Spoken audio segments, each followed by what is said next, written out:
P की बेटी है।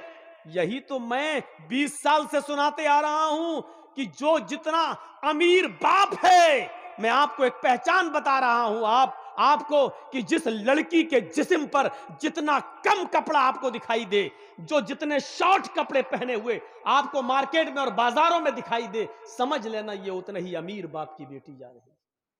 ये पहचान है, ये पहचान है। वो बाप मेरी नजर में बखील और कंजूस बाप है जो अपनी बेटी को 5 मीटर का कपड़ा भी पूरा लाकर न दे सके।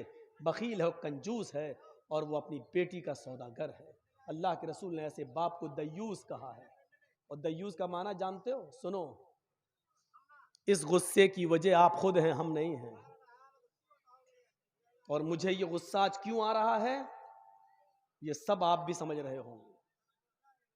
गुस्सा जिंदों को आता है, मुर्दों को नहीं आता है। जिंदों पर को गुस्सा आता है, मुर्दों को नहीं। आपको गुस्सा आना चाहिए, जायज बात पे आना चाहिए। अल्लाह के रसूल को भी गुस्सा आता था, और इतना आता था कि आपकी गुस्से में आंखें लाल हो जाती थी और ऐसा लगता था जैसे किसी ने अनार का जूस, अनार का रसा नबी अकरम की आंखों में डाल दिया। लोग कहते गुस्सा हराम है। नाजायज गुस्सा हराम है, जायज बात पर आप गुस्सा कर सकते हैं। आपकी बेटी बेपर्दा घूम रही है, आप गुस्सा कीजिए, आपको कौन रोक रहा है? आपकी बीवी बेपर्दा घूम रही है, आप गुस्सा कीजिए, आपको कौन रोक रहा है? आपका 10 साल से बड़ा बेटा अगर मस्जिद में अजान की आवाज सुनकर नमाज पढ़ने नहीं जाता, आप उसको मारिए और उस पर गुस्सा होइए। यह गुस्सा जायज है और गुस्सा जिंदों। तो मैं अर्ज ये कर रहा था कि गुस्सा जिंदों को आता है, मुर्दों को नहीं। ऐसे मौलवी बहुत मिलेंगे जो कहेंगे गुस्सा हराम है। भाई तेरे बाप का फतवा है गुस्सा हराम है? कहां से लाया तू? किस हदीस में आया? अगर गुस्सा हराम होता तो हजरत उमर को कभी गुस्सा ना आता, नबी अकरम को कभी गुस्सा नहीं आता। हाँ, ये कहिए कि नाजायज गुस्सा हराम है। गुस्सा कौमों की तब्दीली का जरिया बनता है, गुस्सा बीवी की इस्लाह का जरिया बनता है, गुस्सा अपनी औलाद को सुधारने का और रास्ते पे लाने का जरिया बनता है। एक बाप अपनी औलाद पर जायज गुस्सा करना छोड़ दिया, इसलिए औलाद बिगड़ रही है। एक शौहर अपनी बीवी पर जायज गुस्सा छोड़ दिया, करना छोड़ दिया, इसलिए बीवी बिगड़ रही है। एक भाई अपनी बहन पर जायज गुस्सा करना छोड़ दिया, इसलिए बहनें आज आवारा घूम रही हैं। जायज गुस्सा कीजिए, जायज गुस्सों से इस्लाह होती है। सोच बदलिए, अपनी सोच।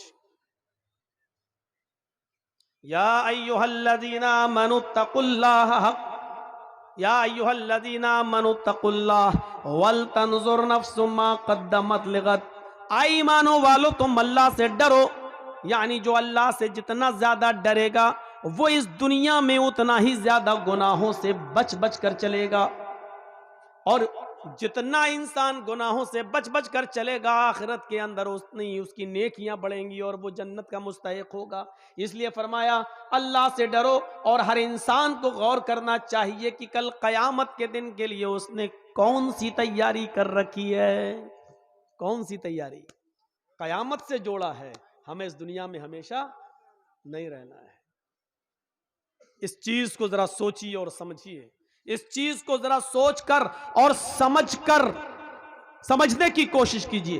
अपनी फिक्रों को बदलिए। बस जिसने सोच बदल ली, समझ लो कि इस्लाम उतना ही ज्यादा वो इस्लाम और ईमान पर अमल कर लेगा। हमारी सोच क्या है? देखिए, मौलाना जर्जीस साहब के साथ अगर हम एक सेल्फी ले लेंगे तो बहुत अच्छा होगा।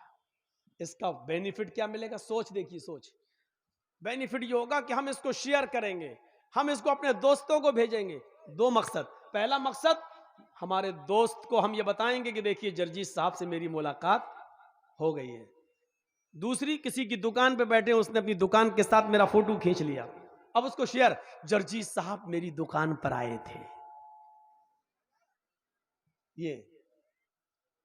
ये हमारी सोच है कि कोई बड़ी चीज नहीं है सेल्फी। सोच क्या है? वीडियो बन रही है, मोबाइल आ रही है, यूट्यूब पे आ रही है, तकरीरें बन रही है, कैमरे वाले आ रहे हैं, तो हमने अगर सेल्फी ले ली, तस्वीर ले ली, तो इसमें बुराई क्या है? ये सोच है हमारी। لیکن حدیث کیا کہتی ہے، اس حدیث کے مطابق اپنی سوچ کو ڈھالیے۔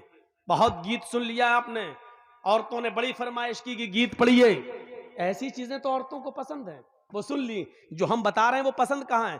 مولوی تو ہمارے کپڑوں پہ پابندی لگا رہا ہے، کل ہماری سینڈل پہ پابندی لگا دے گا، پرسوں ہماری فیئر اینڈ لولی اور پونڈز پہ پابندی لگا دے گا۔ یہ چیزیں کہاں پسند ہیں؟ اب سنیے، یہ ہماری سوچ ہے کہ سیلفی لینے میں حرج کیا ہے، لیکن حدیث کیا کہتی ہے سنیے۔ ان اشد الناس عذابا یوم القیامت المصورون، قیامت کے دن سب سے زیادہ سخت عذاب اس کو دیا جائے گا جو دنیا میں تصویریں بنائے گا۔ دیکھیں آپ، حدیث نے کلیئر کر دیا، ان اشد الناس عذابا یوم القیامت المصورون، قیامت کے دن سب سے زیادہ سخت عذاب، سب سے زیادہ ہارڈ عذاب اس کو دیا جائے گا جو دنیا میں تصویریں بنائے گا۔ کلیئر کر دوں، جو دنیا میں فوٹو کھینچے گا، سیلفی لے گا، موبائلوں میں کسی کو اپنے اندر قید کرے گا، قیامت کے دن ان لوگوں کو سب سے زیادہ سخت عذاب دیا جائے گا۔ سوچئے، سوچ، آج ہم سوچ بدلیں گے بس۔ اللہ کے رسول نے اس پر کیا کہا؟ اشد الناس عذابا، لوگوں میں سب سے زیادہ سخت عذاب اس کو دیا جائے گا۔